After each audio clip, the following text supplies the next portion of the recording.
figures, you can't just be talking about you want to make 6 figures. You hear what I'm saying to you tonight? If you do the 3 things I tell you to do tonight, I guarantee you, whatever it is you want to do in life, you'll be able to do. You will be able to accomplish whatever you want to academically, financially, relationally, whatever. So 3 things. All right, now I'm going to tell you this story. I got to get out of here. And the story is about, you guys have probably heard about this before. It was a young man who, he wanted to make a lot of money, and so he went to this guru, right? And he told the guru, I want to be on the same level you're on. And so the guru said, if you want to be on the same level I'm on, I'll meet you tomorrow at the beach at 4 a.m. He like, the beach? I said, I want to make money. I don't want to swim. Guru said, if you want to make money, I'll meet you tomorrow, 4 a.m. So the young man got there at 4 a.m. He all ready to rock and roll, got on the suit. He should have wore shorts.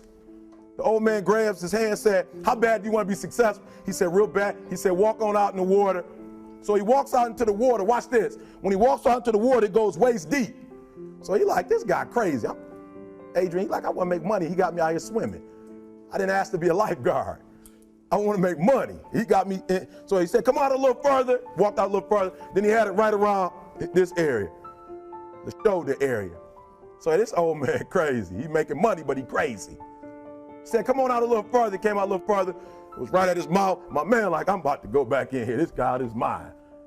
So the old man said, I thought you said you wanted to be successful. He said, I do. He said, walk a little further. He came, dropped his head in, held him down, hold him down. My man getting scratching, holding him down. I got you. I know you brushed it out, but I got you. He had him held down. I need you for an illustration. He had him held down. Just before my man was about to pass out, he raised him up.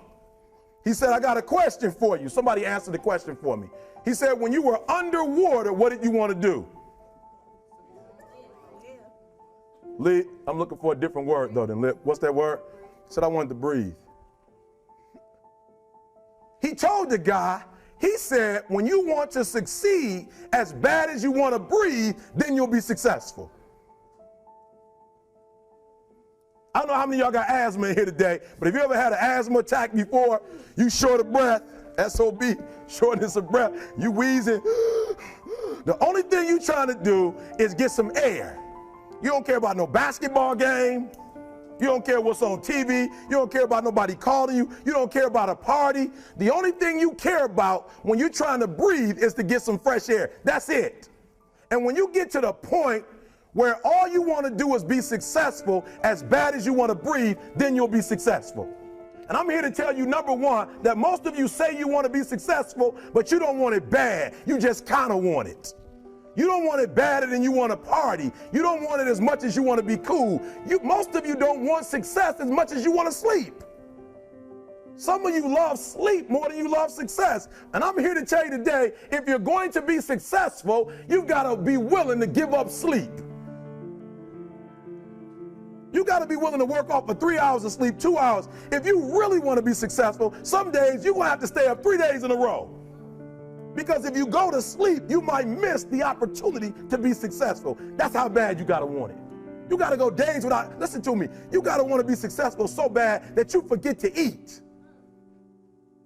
Beyonce said once she was on the set doing her thing, 3 days had gone by, she forgot she didn't eat because she was engaged. I'll never forget when 50 Cent was doing his movie. I did a little research on 50, and 50 said that when he wasn't doing the movie, he was doing the soundtrack.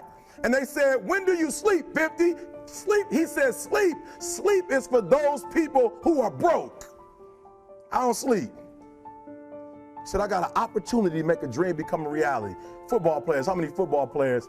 Got anybody like football in here? Raise your hand. Anybody like football? Emmitt Smith. I used to be a Cowboy fan before they did my boy Tom Landry wrong. I used to be a Cowboy fan.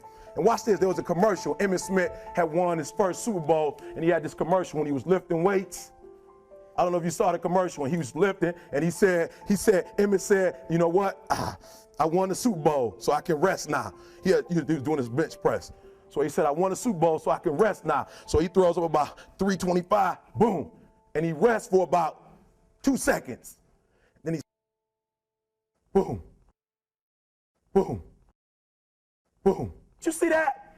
He'd already won a Super Bowl. He said, I think I'm going to take a rest. And he rests for how long? 1 second. Most of you won't be successful because when you're studying and you get tired, you quit. And I'm here to tell you today, if you got somebody came in my office the other day crying. I said, look, don't cry to give up, cry to keep going. Don't cry to quit. You already in pain, you already hurt, get a reward from it.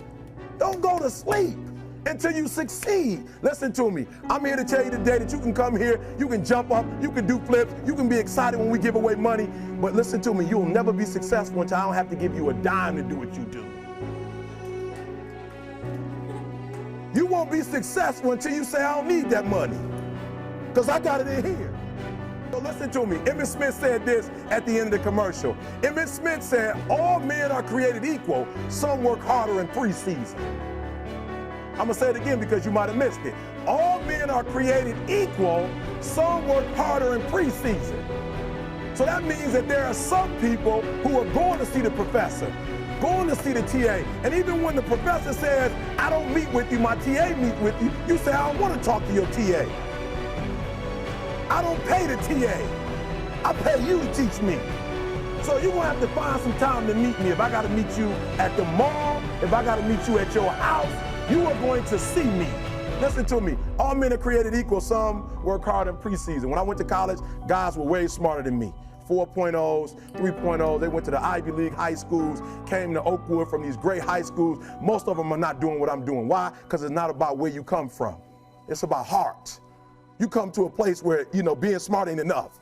You got to have heart. That's number one. Watch number two. Number two, catch number two. I wrote it down. I wanted to make sure you got it.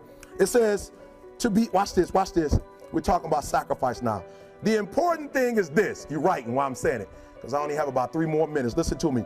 The most important thing is this: to be able at any moment to sacrifice what you are for what you will become. That's the number 2 thing. You got to catch that one. To be able to, listen to me, at any moment. Some of you can make sacrifices when Monday Night Football is not on. You can make a sacrifice. But when the game come on, for some reason, you just attached to it. For some of you, when your favorite show come on, you can make sacrifices on Sunday when ain't nothing going on. But when your favorite show comes on Monday, bam, some of you focus until the phone ring, and then you like, I gotta answer. If I don't answer the phone, I'm gonna die. I'm saying to you today that there's some of you, if you give up your cell phone, you would be successful. But your cell phone is more important to you than your success. I'm gonna say it again, I'm gonna hurt somebody. Some of you need to give up your cell phone, because the time you spend on your cell phone could be used for your success. The time you could be using to be successful, you're using it on the cell. And the cell phone is not bringing you nothing but a bill. And somebody has told you you couldn't live without it. I'm talking about going deep now, giving up stuff. Watch what it says. To be able at any moment to sacrifice what we are for what we could be. I don't do well in math. You're right. You ain't never studied. I'm not good in writing because you have never written before. But I dare you to fail in writing for a whole year to see if you can get to the end. I dare you to fail. I dare you to take that same class over and over again. I dare you to stop dropping classes like you saw. Always want to give up. I'm dropping. Why are you dropping? I'm so grateful that the slaves didn't drop and quit. Say, I'm just going to stop. I'm a slave. I'm just going to be a slave. I'm going to quit. Listen to me. The slaves said, we will live because one day we will become. We'll always be slaves.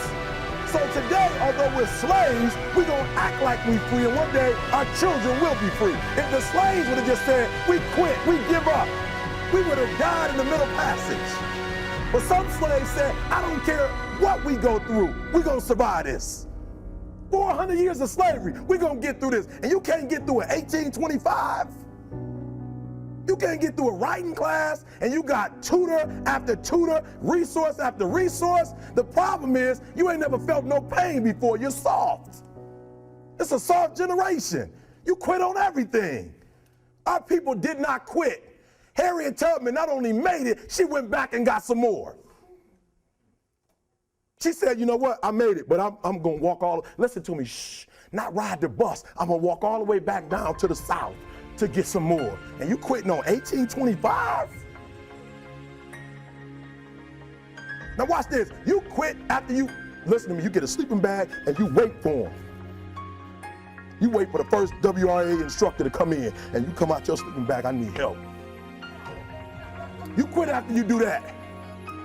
You quit after you had, listen to me, a WRA party. I'm having a party, everybody come over. I got food, everything, and let them get over there. Let it be all the best writers. All right, I fooled y'all. I want to have a writing party.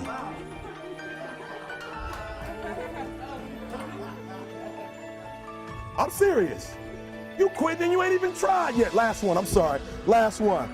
Listen to me. Pain is temporary.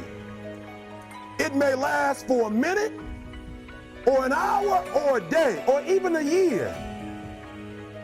But eventually, it will subside.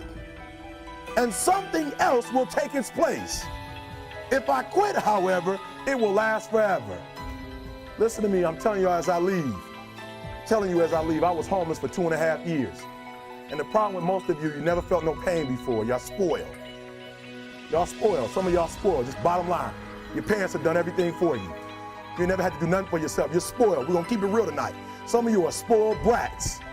Every time you ever got in trouble, somebody in your house got you out of it. Every time you've done something you're not supposed to do, people say, Eric, your mother's a tyrant. You're right.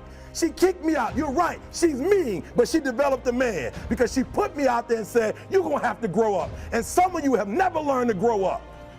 And so every time something get hard, you quit, you call mama. I dare you to take a little pain. I dare you. I dare you not to go home.